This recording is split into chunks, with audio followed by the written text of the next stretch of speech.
Hi everyone, in this video I will show you how to password protect your Shopify store. For this, go to your Shopify admin dashboard, then click on online store here. Under this, you will find an option Preferences. Click on it.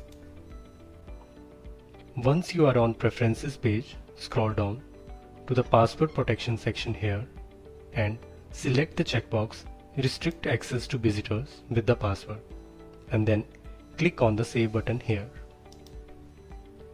Now, when users visit your Shopify store, it will redirect them to the password page and ask them to enter the password before visiting the website. Later on, if you want to remove the restriction or the password protection, go to the Preferences page again, uncheck this select box and click on the Save button here.